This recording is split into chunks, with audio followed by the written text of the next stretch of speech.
Hey everyone, this is Brandon. I am the author for SideWinder for WordPress, and this screencast is going to show you how to install the theme and get it all set up for your own website.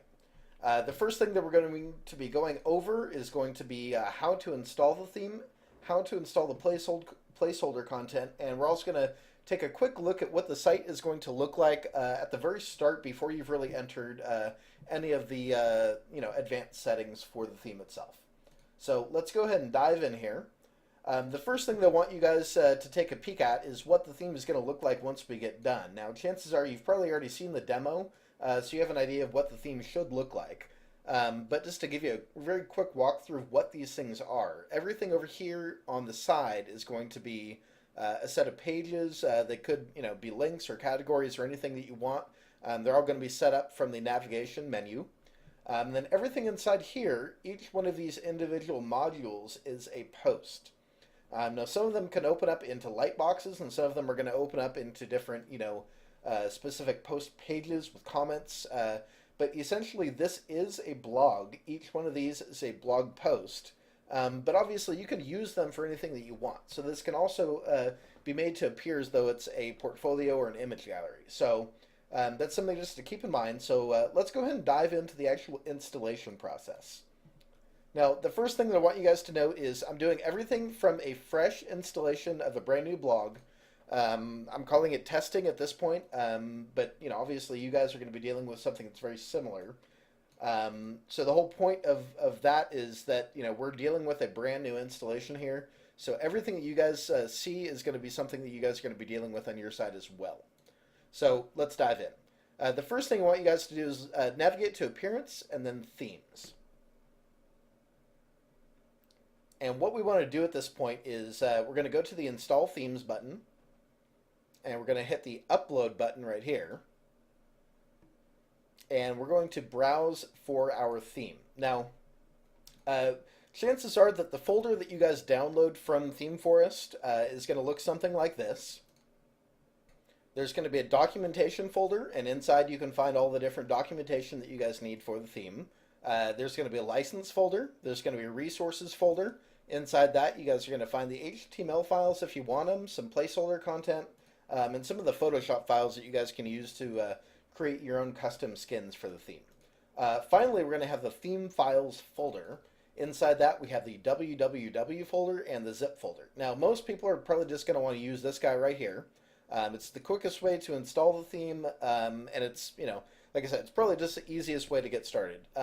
If anybody wants to do some advanced customizations, if you guys are really comfortable with WordPress, you're welcome to dive in here and start looking at some of the raw template files. Some of you guys may also want to install the theme using a basic FTP method. In that case, you're going to be using the www folder. But also in that case, you probably don't need to look at the screencast because you know what you're doing. So the main thing we're doing here is we're navigating to the SideWinder zip file, and we're going to hit install. Now, this may take a minute or two to install, but basically what we're doing at this point is we're moving the theme from your hard drive up into WordPress. It basically gives you the ability to select it as your default theme. So it's going to take a minute. I'm going to let it upload and hit pause on the screencast right now, and I will be right back. All right, and we're back now. Now that took about 20 seconds for the record. You guys may take up to a minute or 2 minutes, and some of you guys may only take 10 seconds if you guys are on really fast connection. But bottom line is it takes a minute to get up into WordPress. Don't worry if it takes a little while. It's perfectly natural. So the next thing we're going to do here is we're going to hit activate. And what that's basically going to do is set this theme as your default theme. It's also going to move you immediately to the admin panel or the control panel. You can call it whatever you want. If you guys ever want to find it again, and we're going to be using it a lot in this screencast, you're going to go down the left bar and you're going to find the SideWinder button. The next thing I want you guys to do really quickly is if you're running a site that has multiple blogs, some people call it WordPress multiple user, but if you guys basically have the super admin panel up here at the top, what you may want to do really quickly is go to the Themes button, find the SideWinder button, and then hit yes. It's not really a big deal. Some of you guys may realize that you don't even need to do it, but basically it just gives the particular blog that you're on, in this case the blog called Testing, it gives you full access to that theme. So like I said, people that are on a single WordPress installation, you may not even need to bother with that. But what it basically allows you to do is it allows you to find the SideWinder theme once you're inside the listing. So as you can see here, now we have the SideWinder 1.0 set up as the current theme. So that's good. So let's go ahead and have a quick peek at what the theme is going to look like at this point. Now, I've already installed the placeholder content, so I have a couple things in here, and I'm going to show you guys how to do that in just a moment. But at this point, what you should basically have is you're going to have a sidebar over here at the left, and based on what you already have inside of your blog, you're going to have some posts that are set up inside of the grid already. Now, some of these posts are going to have thumbnails. Some of them may not have thumbnails. That's perfectly fine, and I'm going to show you guys how to set that up. So the next thing I want to show you guys how to do is we're going to look at how to import the placeholder content. Now, the idea behind the placeholder content is it's basically just an XML file that lets you download everything that I have inside of the demo content. Now, WordPress can be a little bit funky. Sometimes it works perfectly, sometimes it doesn't work perfectly. But it's just an idea for me to give you guys an idea of how I have things set up inside the demo. So let's go ahead and go to Tools and then Import. And then we're going to click on WordPress. And then we're going to locate the XML file. Now, just one quick note. They say here that it's a WXR file. I don't know why they say that. It doesn't make any sense. The file that we're looking for is a .xml file. So we're going to go back up to our theme folder, or to the top level of the download. We're going to go to Resources. We're going to go to Placeholder Content. And there's the file right there that we're going to be uploading. And we're going to hit Upload File and Import. Now, one thing to note here is if you guys want to do this, and it is completely optional if you guys don't want to do it, but it could take some time. So sometimes it can take as much as 20 or 30 minutes. The reason being is that you're basically going through and you're going to be copying all of the images and all of the media that I have inside of the demo over to your blog. In my case, I've already uploaded all this stuff once, so it's going a lot quicker. But if it takes a couple minutes, don't worry. It's perfectly fine. It's supposed to take a little bit of time because you're uploading a lot of stuff. The good news about it is if you guys want to delete all of the placeholder content later on, it's very easy. When you guys, you're basically going to assign a new user. And then what's going to happen is you're going to click that user and then you're going to delete them. When you delete them, it's going to ask you, do you want to delete all the content that's attached to this author? And you're going to say, yeah. And that's going to get rid of all of the placeholder content. So again, what does the site look like at this point? Well, at this point, you may or may not have a navigation bar at the left. We're going to go through that in the next step. But what you should have at this point is some thumbnails and some modules that are set up inside of the grid. So if it doesn't look like it's fully, filled out yet, that's fine. We're going to dig into what that is going to be, or how that's going to get populated in the next step here. All right, so now we're going to be moving into part 2 of the installation and setup screencast. In this particular section of the video, we're going to be dealing with the control panel, how to set up the navigation menu, and how to set up the number of posts per grid page. This is all pretty basic stuff, but I want you guys to pay attention if you've never used this theme before. So what we've done at this point is we've installed the theme, and we showed you guys how to find the SideWinder control panel. At this point, what we want to do is we want to go through and we want to set up some basic default settings inside of the admin panel. Now, each one of these things, you can always hit the Save button to save it out. You can always come back in here and change it up if you want. That's perfectly fine. But that's what we're going to be doing here. Is we're going to be going in and filling in this content. The next thing I want to show you guys is what it looks like in the filled out demo.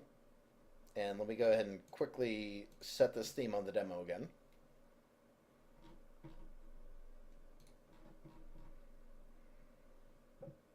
And the reason I want to show you guys this is because I've already taken the time to fill this out completely in the demo, so I want you guys to see what it looks like at that point.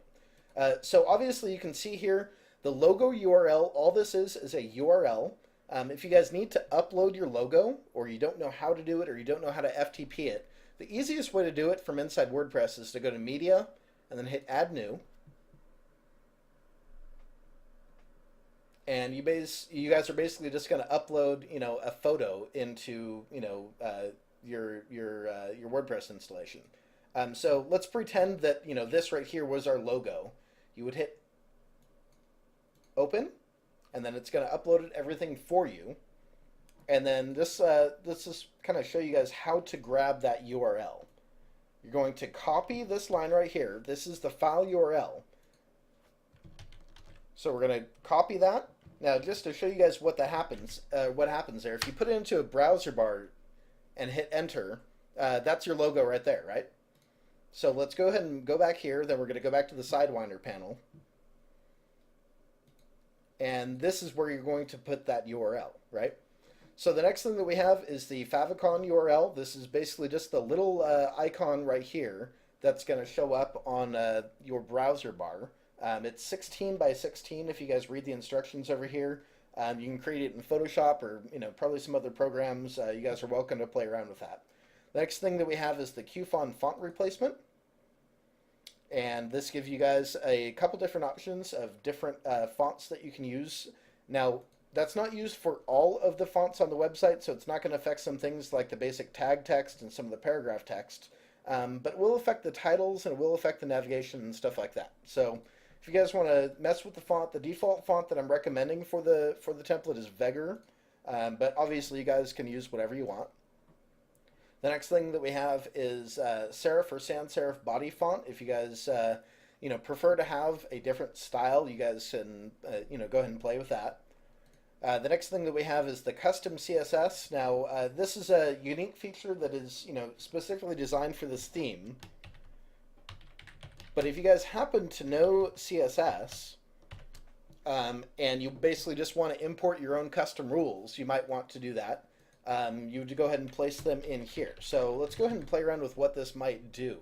Let's put a color equals red, and then we're going to put the important tag to make sure it overrides anything else.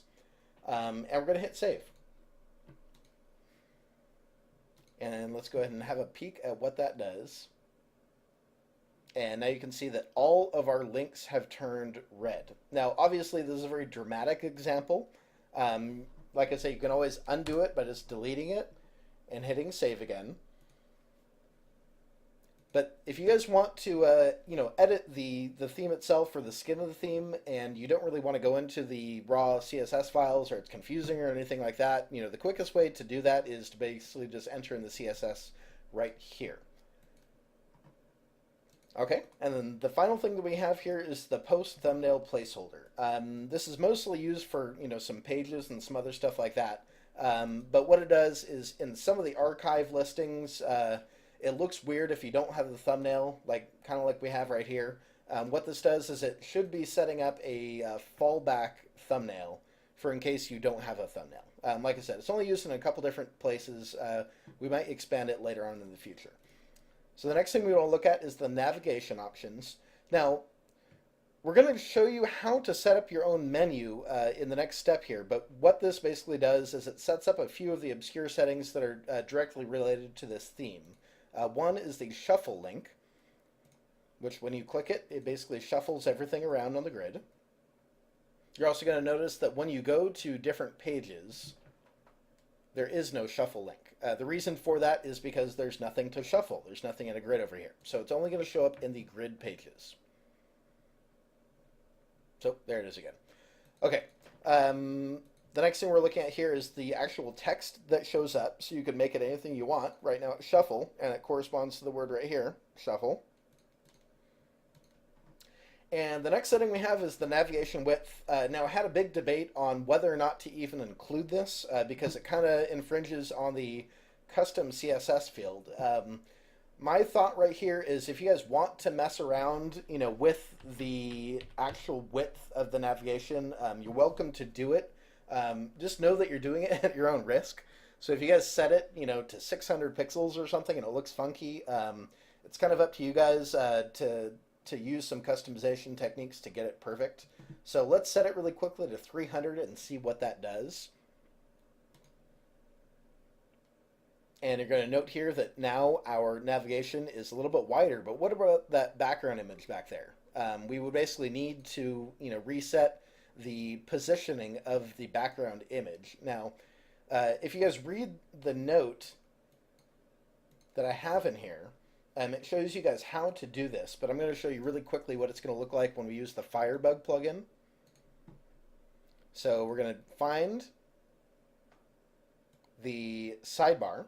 And then if you guys have used Firebug before, you may know what to do here, but we're basically just going to locate the background, and then you're going to see that it's positioned at -25. What we want to do is to set it to be -5, and you'll see that the image itself over here resizes itself, and everything else is going to basically move in accordance. Like I said, it's kind of a controversial setting for me. If you guys want to mess with it, you're welcome to, but I'm recommending that everybody just leave it off for the time being unless you guys are pretty advanced in dealing with CSS. All right, the final thing that we're going to be dealing with in the vGrid, or in the SideWinder admin panel, is going to be the module titles and the module text for the vGrid options. So let's go ahead and set each one to no and show you what that looks like.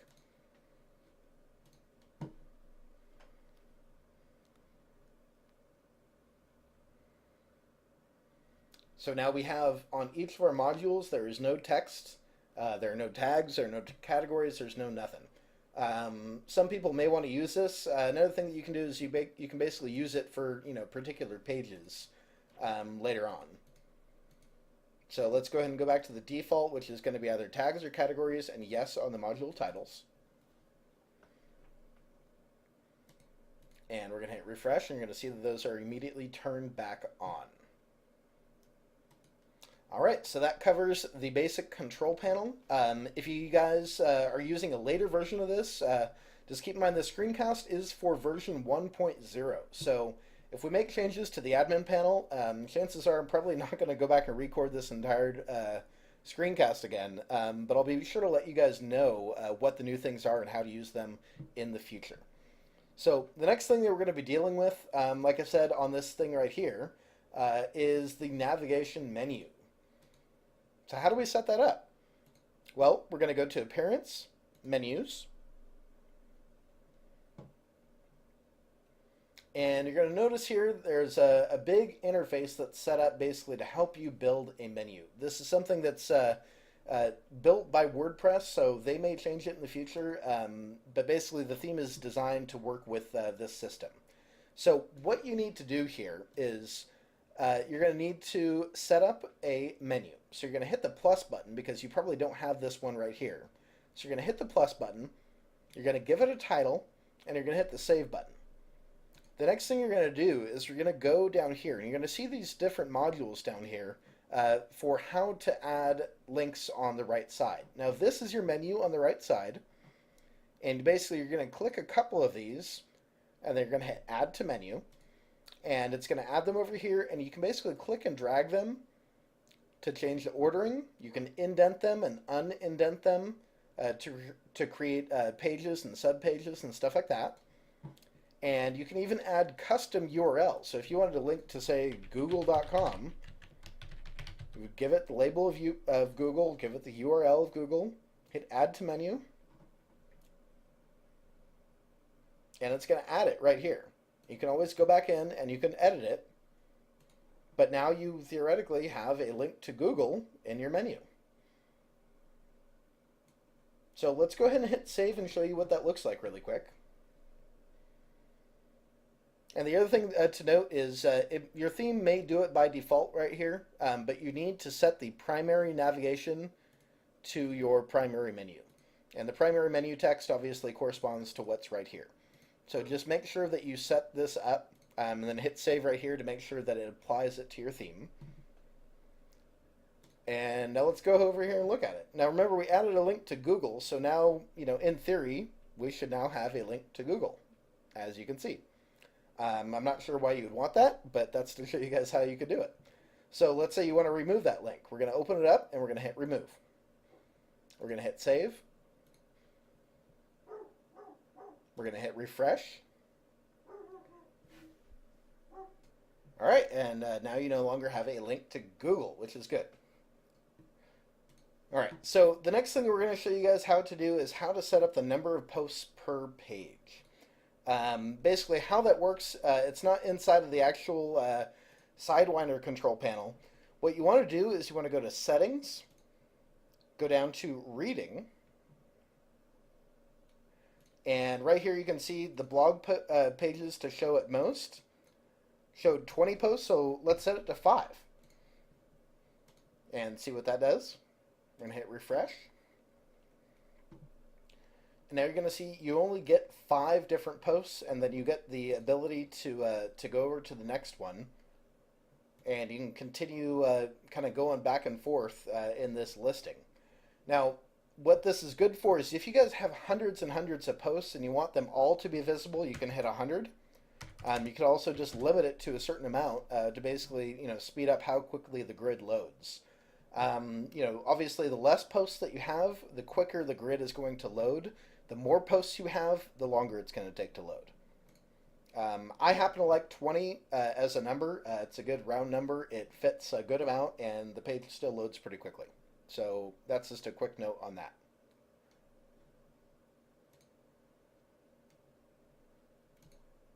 All right, and so we're just going to clear that, and we're going to go back to the home page. Now this is working on the demo itself. If you guys are going to be working with the test content, by this point, you guys should have the admin menu at the left side, or the navigation menu, I should say, and you're going to have some posts over here. So that sets up the part 2 of the screencast. Let's go ahead and dive into part 3.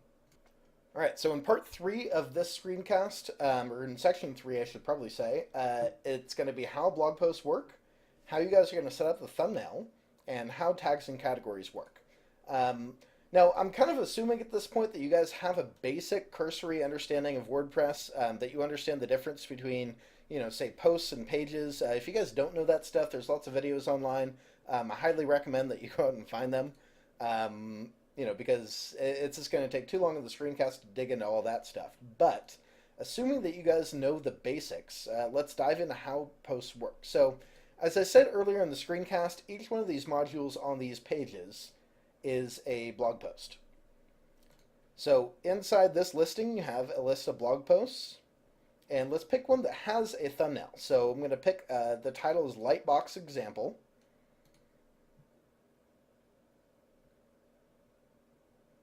And we're going to go in there, and we're going to see our post. And then if you scroll down on the right side over here, you're going to see that it has a featured image already set up. And that featured image directly corresponds to this image right here.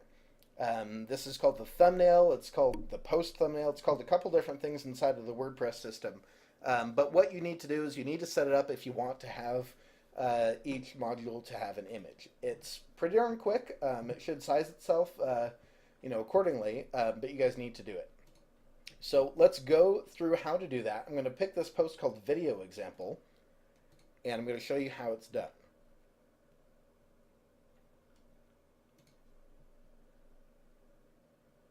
All right, so we're going to the post, and now you're going to notice there is no featured image at this point. So I want to set one.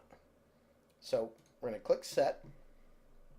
There's a couple different ways that you can do this. If you guys already have the image inside of your gallery and you know what you want to be using, you guys can go ahead and pick the image right here. We're going to hit the word Show. I'm going to scroll down. You're going to see this link right here called Use as Featured Image. We're going to click it.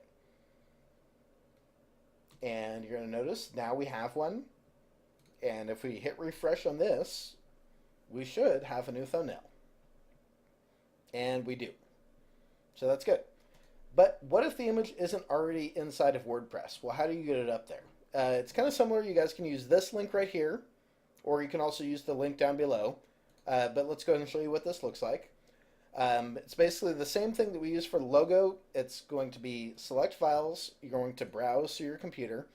Now, one thing to note is ideally these thumbnails should be 200 by 130. There's a reason they need to be that size. It basically, sets up the math to be, a little bit more accurate so these columns line up on the grid. I have a whole screencast on why the dimensions need to be a certain way in the HTML documentation. So if you guys want to check that out, go for it.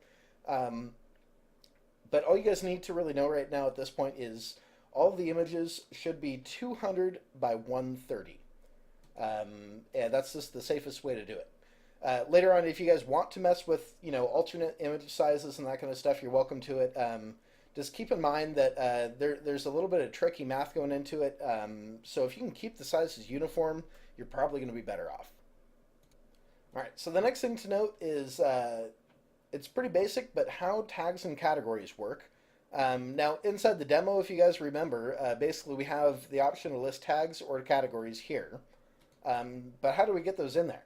Well, it's pretty easy. On the sidebar here, you have the ability to add categories. And then you also have the ability to add tags.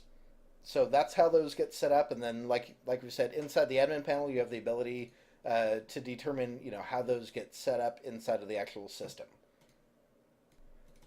All right, so now we are getting into some of the more advanced stuff. This is actually some of the coolest parts of the theme, in my opinion. So now we're digging into part 4 of the video. This is going to be how to use custom fields. So how to set up a lightbox, how to use a category filter, and how to set up a custom background. All right, so let's dive in here. Now, let's just kind of show you what this looks like on the demo. You're going to notice that some of these posts, if you click the thumbnail, it opens up into a basic post. That's cool. But some of them, if you click on them, it opens up into a lightbox. Well, why is that happening and how is that happening? If you guys haven't used custom fields before, you guys are going to want to get familiar with them pretty quickly. They're really, really cool. They're an easy way to add custom data to a specific post inside of WordPress. So basically what you want to do is scroll down. Here's the basic editor right here, but if you go down, you're going to see custom fields right here, okay? Each one of these is a custom field, so if you're looking at the placeholder content, you might already see a couple of them in these posts. But here's how to add a new one right here. It's pretty simple. There's only a couple that you really need to know for this theme, so let's kind of go through them. The first one you need to know about is the lightbox link. What that does is you're going to enter a particular URL to an image or video or anything like that inside of this, and we're going to hit add, and that adds it. Now, obviously, I've been dealing with the demo and the screencast for a little bit, so we kind of have some duplicates here. So I'll show you guys how to delete them. So what we've done here in this one is all we've done is we've gone and we went to Vimeo. We found a Vimeo that we liked, and then you could do the same thing at YouTube. And just plug in the URL right here. And again, we're on the video example post. So let's hit update. And let's hit refresh. And what that tells the theme to do is when you click on the thumbnail now, it should open up into a lightbox. And then what we have here is the video that we wanted to load. The same thing that you can do is instead of adding a video URL, you could add an image URL. So let's go into the HTML editor and show you what that looks like. So again, we're just going to the custom field, lightbox link, and we're going to enter in an image and hit update. And we're going to hit update up here just to be safe.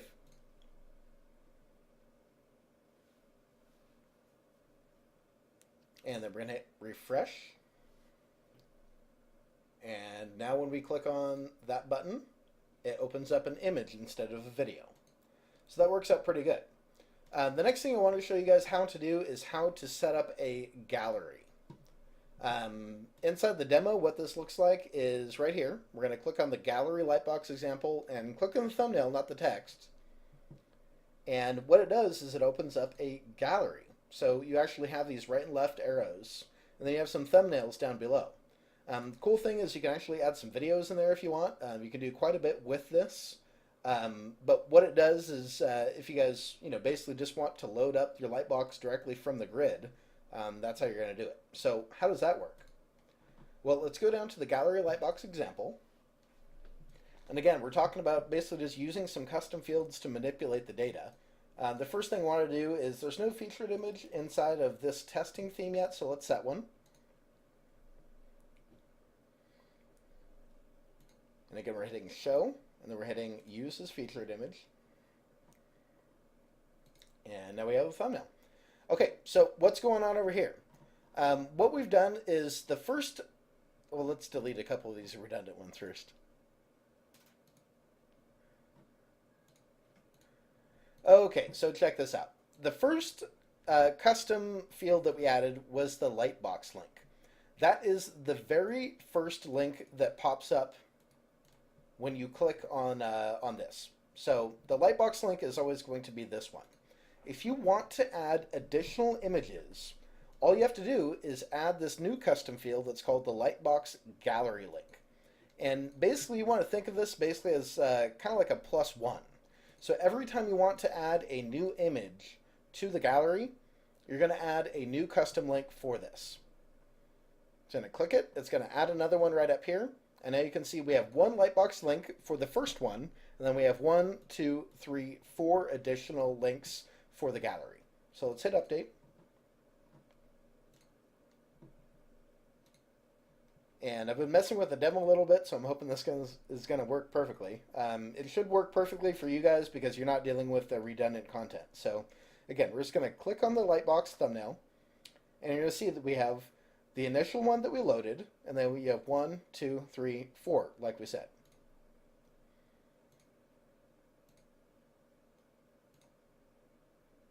All right. So the main thing to kind of review here is that the first custom field that you add is always going to be lightbox link. For every new image that you want to add, and it could be videos too, you're going to add the lightbox gallery link. Okay, cool. All right, so the next custom field that I want you guys to know about is it's going to be for the custom background. So let's have a look at what that looks like. Now, you can use this in pages or posts. But let's look at what it looks like inside of a page.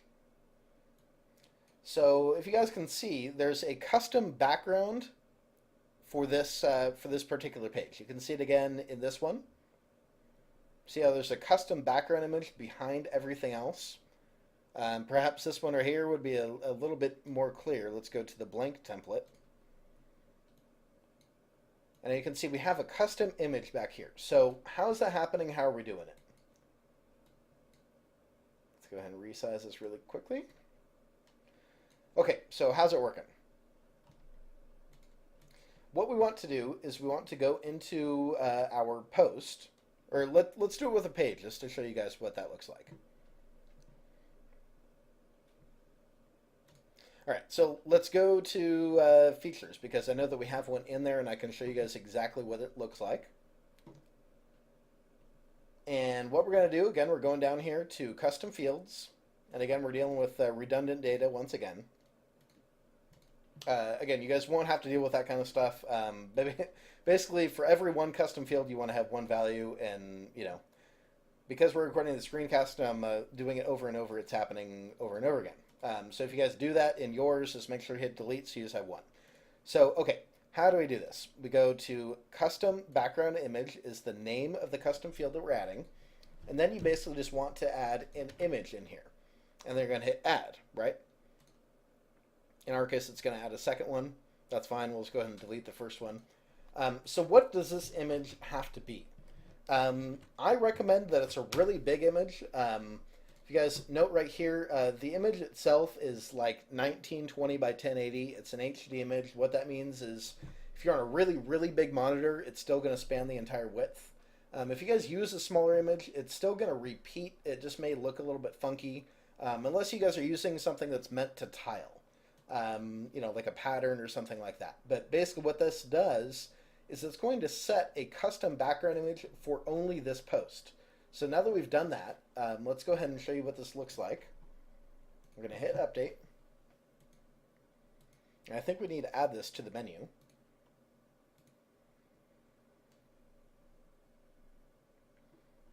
So again, we're just going to find the features page if we can. All right, so I found it under View All, and then I hit Features, and we're going to hit Add to Menu. And now we have it. Let's move it up to the top just for testing purposes. Oh, and we forgot to hit Save.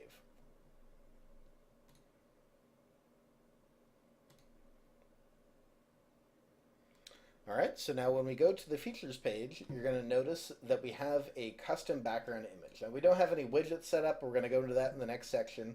But now that's how you set up a custom background image. So just to review, we went to the page or the post that we want to add it to. We went down. We added a new custom field for background image, and we added the URL to that image. And then it always gets added. So that's how that works. All right, so the next thing I want to show you guys is how to set up a different page template. If you guys saw in the demo, there's a bunch of different ones here. In reality, there's only a couple. There's just different variations of it. There's the standard page, which basically is just a page with a sidebar. There's the one with the custom background, which is, again, all that is a standard page, and we're adding a custom field.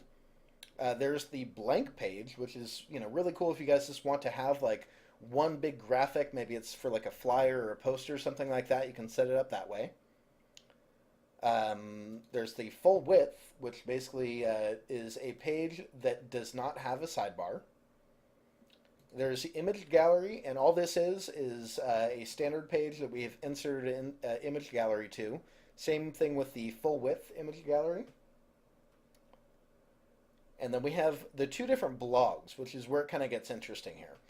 We have the grid blog, which is very similar to the home page, but it's going to be a little bit different in that you can refine it so it only shows one category. And then you have the traditional blog, which is basically just a vertical listing. The content is all the exact same. It's just using a more traditional layout. And again, you can refine this so it only shows a single category. So if you guys wanted to have a category called, my journal or my diary or something, you could set it up and you could basically just have a basic traditional blog inside of this. Again, it's optional. It's only if you want it, but it's pretty cool that it's there. So let's go ahead and dive in how to select these page templates. So the first thing I want to do here is let's go to Pages, and let's pick one. Let's go ahead and pick, Features, because we've been working with that one. And what I want you guys to do is look on the right side here. We're looking for this block called Page Attributes. You can set the parent, that's fine. What we're looking for here is the word template. If you drop this down, you're going to see the 4 different default templates that we have. So you have the default template, you have the blank page, you have full width, which removes the sidebar, you have the grid blog, and the traditional blog. So let's go ahead and set up this one as a blank page. We're going to hit Update.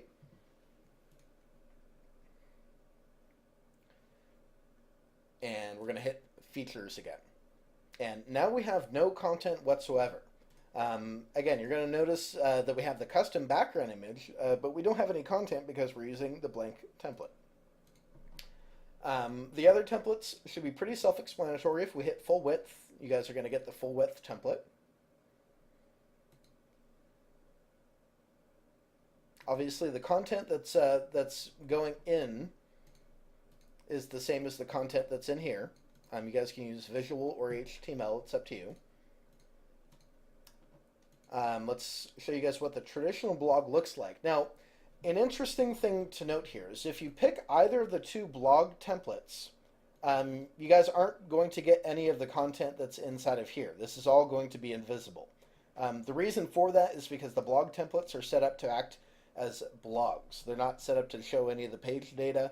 What they're going to do is go and they're going to hunt through your posts, right? So let's go ahead and hit refresh again on that. And you're going to notice that we have the blog template set up now. Now, right now, it's grabbing all of your posts. That's perfectly fine. But let's say you wanted to, have a link over here called, my graphic design pieces or something like that. And you have a blog category called graphic design, and we only want to show the posts that are in that category. So we're going to deal with another custom field. It's called the category filter. If you guys have some of the other ones, just ignore them. I'm going to try to remove them in the demo content, for the next version. But we're looking for category filter. And then what we need to do is we need to find the name of that category that we want to filter for. It may be a little bit more complex than you guys assume. So what we're going to do is we're going to go to posts and then categories. And I'm going to hold down the control button and hit the categories link to open up a new page.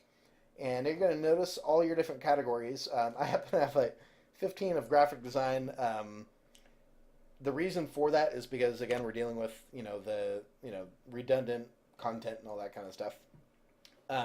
So what you guys are not looking for is graphic design right here. That's just the title. What you guys are looking for is the actual name or the slug of the category. So let's go down and let's find one that I know that there's a couple posts for. Let's pick photography. And I'm going to copy and paste that. Now note that I'm not picking this one over here because it has an uppercase P, so it's probably not going to work. We need the exact slug or the exact name of that. We're going to go back over to our features page. And again, we're adding the category filter custom field.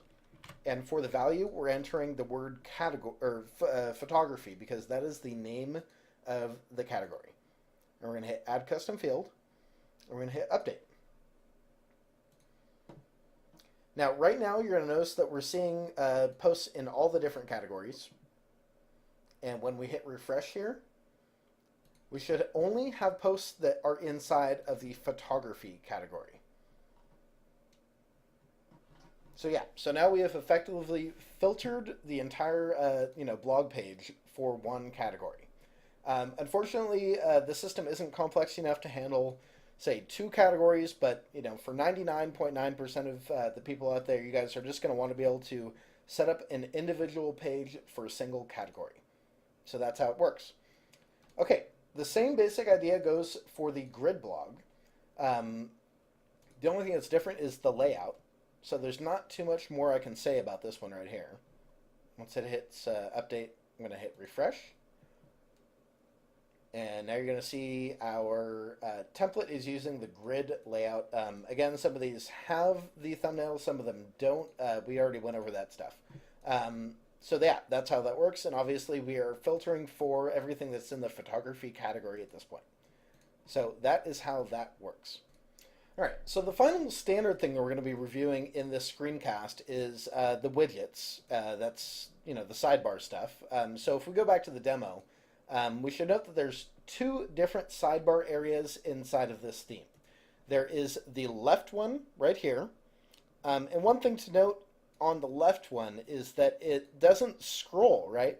So if you guys have additional widgets down below here and people are on a really, really tiny monitor, they're never going to see them. So you want to make sure that you guys have everything that you need as high up as you can. That's not really a flaw in the design, it's just something that I want you guys to be aware of. So if you have a lot of different widgets down here, you may want to consider moving them over to the second widget area, which is going to show up on every different page that you want it to, over here on the right side, right? So we have all these widgets over here on the right, and these are scrollable. So you can have as many as you want. You can have them, go down to infinity if you want, and they're all going to be visible. So how is this working? Well, if you guys have used WordPress before, you guys are going to understand what widgets are. You go to Appearance, and then Widgets. And you're going to notice there's 2 different widget areas on the side here. There's the primary, and this is the primary. And then there's the secondary. And this right here is the secondary. So how do they work? Again, if you really haven't used widgets before, what you want to know is all the widgets show up over here. It's kind of like the menu where you can literally just drag and drop these into different spaces. Let's try adding a calendar to the secondary widget area. So we're going to give it a title. If I could type properly. And we've hit save. And we're going to hit refresh. And now you're going to notice we have the calendar widget right here. So now you can kind of get an idea of how this is all working.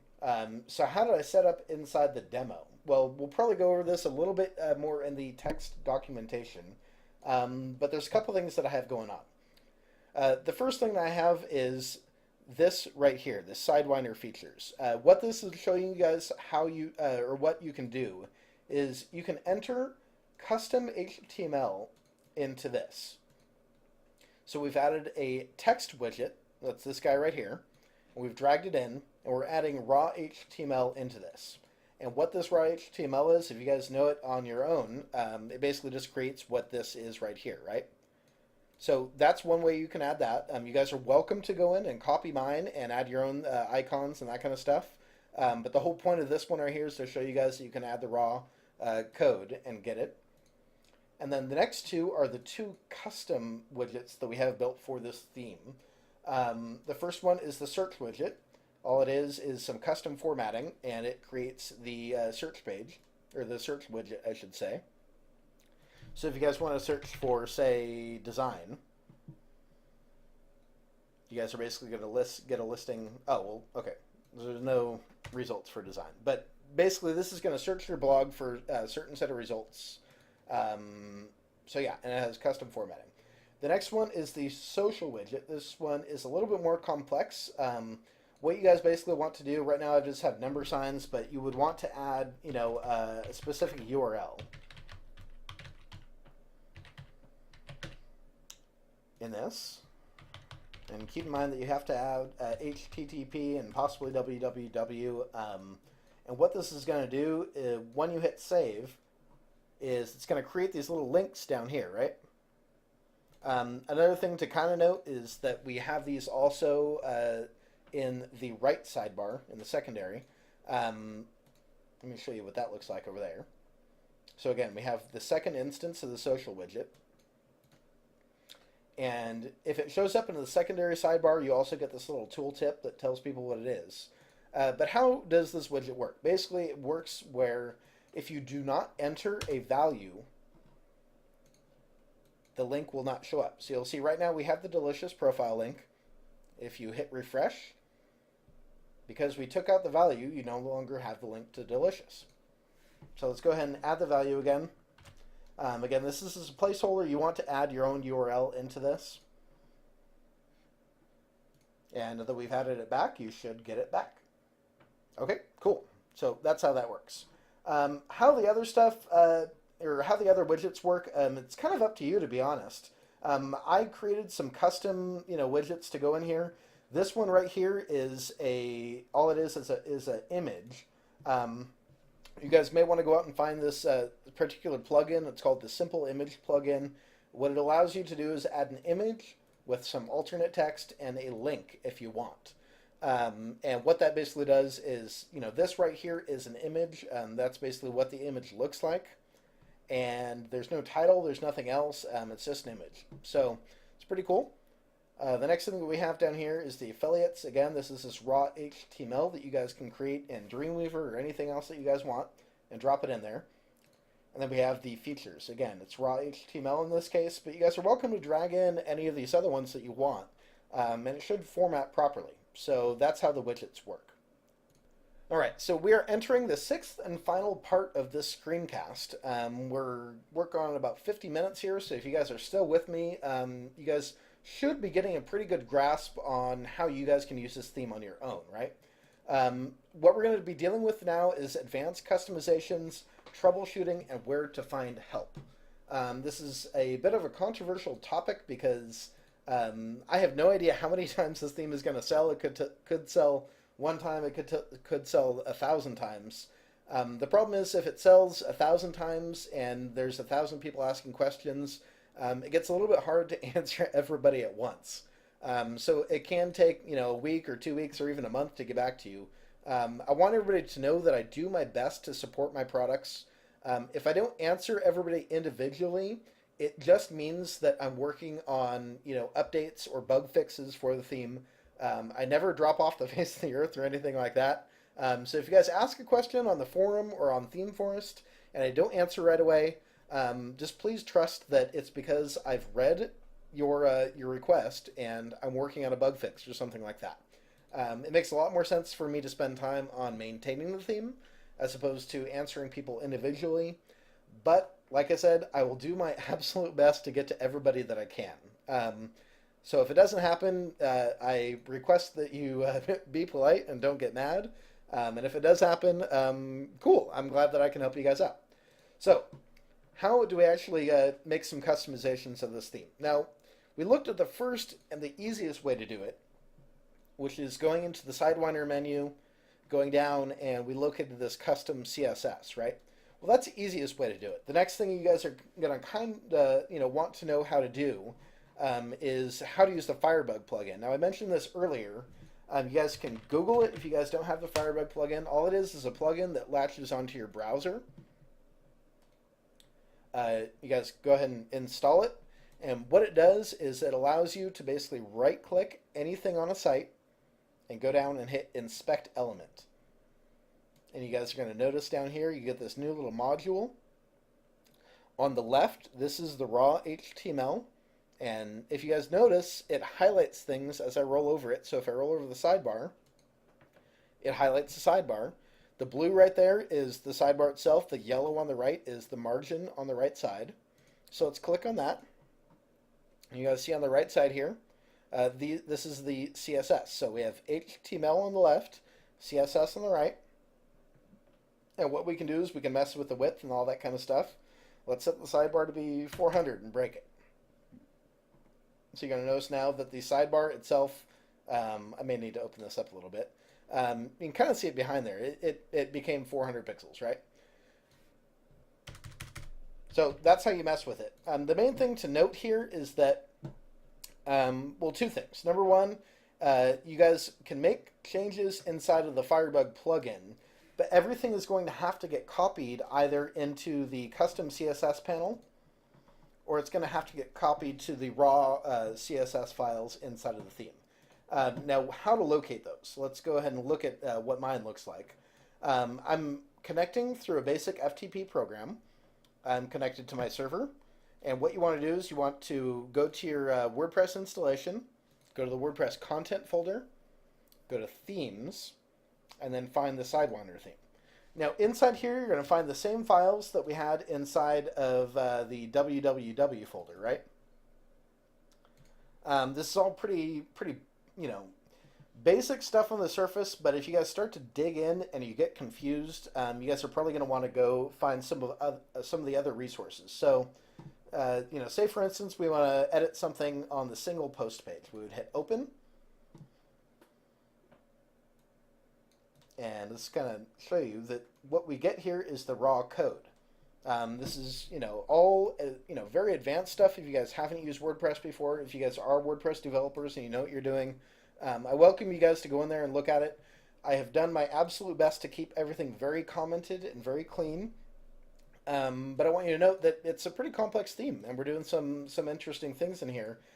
So if you get confused, just kind of take some time to read through it and get an idea of what I'm trying to do. And if you guys spot a bug, please report it so I can, kind of go ahead and fix it up for you. So yeah, so that's the two basic ways that you can make edits to the theme. The first one is the custom CSS, and the other one is actually going into the raw files and editing it. The basic organization is pretty simple. We have our main template files here. We have the two custom widgets that we have right here. We have all of our functions inside the functions folder. This creates the admin menu, creates some of the shortcodes and stuff like that. Next, we have the assets folder, and the main thing you guys want to know about is the CSS. Core.css is the main file. Reset does a quick reset, and it also sets some of the typography for the file. Tips is just a plugin. And then we have the skin. So if you guys are using the classic skin, you guys are going to want to find the quick styles file, open it up. You're going to see this is a really short file. It's about 30 lines long. But all it is responsible for doing is setting up the basic color styles for that skin. So if you guys are in here and you've set up to use the classic skin, the file that you're going to be using is that quickstyles.css file. So yeah, I hope that helps out, just to give you guys a quick idea of how you can make edits to the theme.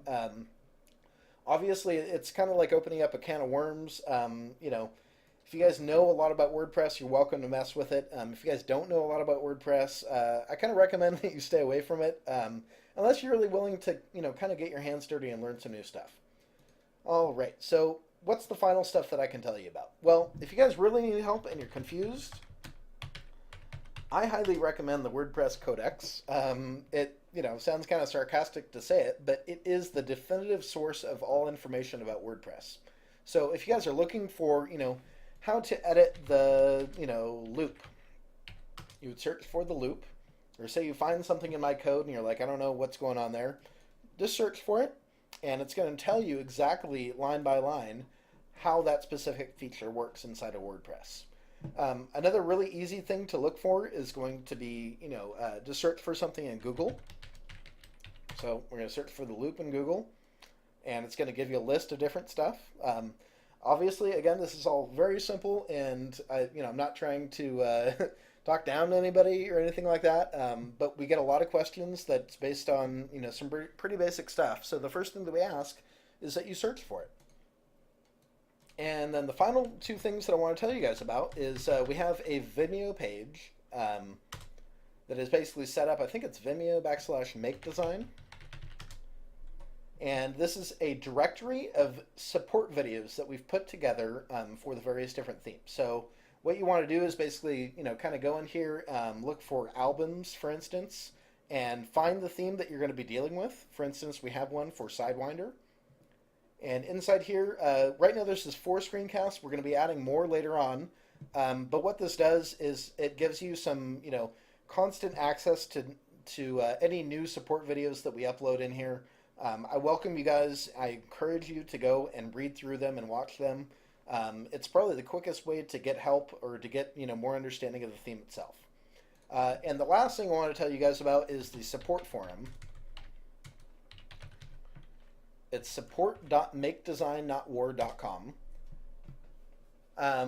We've kind of been off and on at supporting this, but basically it allows everybody to have a central place to go, and it looks like it might be stalled right now. But basically it gives everybody a place to go where you can go and post your comments, post your questions, post bug requests.